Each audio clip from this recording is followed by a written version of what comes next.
अपि त्वदावर्जितवारिसंहृतं प्रवालमासामनुबन्धिवीरुदाम् चिरोचितालक्तकपाटलेन ते तुलां यदारोहति दन्तवाससा। अन्वयः त्वदावर्जितवारिसंहृतम् आसां विरुधां प्रवालम् अपि अनुबन्धिकिं यत् चिरोज्जितालक्तकपाटलेन ते दन्तवाससा तुलाम् आरोहति। अर्थः त्वदावर्जितवारिसंहृतम् ತ್ವದಾವರ್ಜಿತ ನಿನ್ನಿಂದ ಚುಮುಕಿಸಲ್ಪಟ್ಟ ವಾರಿ ನೀರಿನಿಂದ ಸಂಹೃತಂ ಉತ್ಪನ್ನವಾದ ಆಸಾಂ ಈ ವಿರುಧಾಂ ಬಳ್ಳಿಗಳ ಪ್ರವಾಲಂ ಚಿಗುರು ಅಪಿ ಅನುಬಂಧಿಕಿಂ ಅನುಸ್ಯೂತವಾಗಿರುವುದೇನು ಯತ್ ಈ ಚಿಗುರು ಚಿರೋಜ್ಜಿತಾಲಕ್ತಕಪಾಟಲೇನ ಚಿರೋಜ್ಜಿತ ಬಹುಕಾಲದಿಂದ ಬಿಡಲ್ಪಟ್ಟ ಅಲಕ್ತಕ ಅಲತಿಕೆಯುಳ್ಳ ಪಾಟಲೇನ ಕೆಂಪಾದ ತೇ ನಿನ್ನ ದಂತವಾಸಸ ಅಧರದಿಂದ ತುಲಾಂ ಸಾಮ್ಯವನ್ನು ಆರೋಹತಿ ಪಡೆಯುತ್ತದೆ. ಸಂಸ್ಕೃತ ಭಾವಾರ್ಥಃ किं त्वया सिच्यमानाः एताः लताः नूतनपल्लवानि उत्पादयन्ति यानि नूतनपल्लवानि चिरात् त्यक्तलाक्षारसोपयोगेन त्वदीयाधरेण साम्यं दर्शयन्ति। शिवः पार्वत्याः अधरः स्वभावेनैव रक्तः इति चाटोक्त्या प्रशंसति. English meaning: Do these vines which I have watered continuously produce new leaves?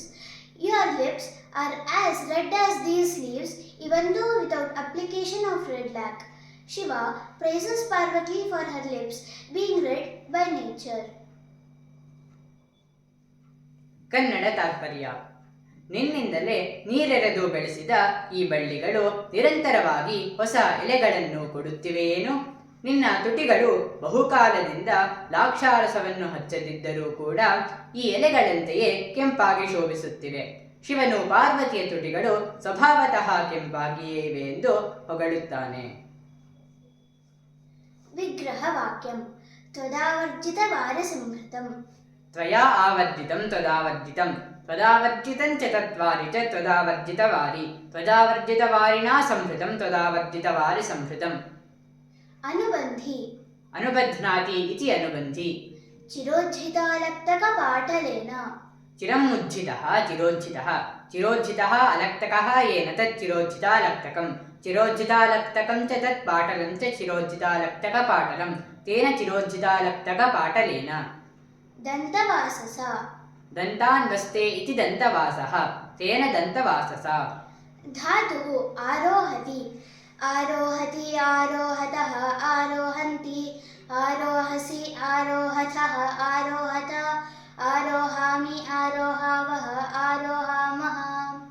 आम् इत्युपसर्गपूर्वकात् रः बीजजन्मनि प्रादुर्भावे च इति धातोः सकर्मकात् कर्तरि परस्मैपदिनः लटि प्रथमपुरुषे एकवचने आरोहति इति रूपम्.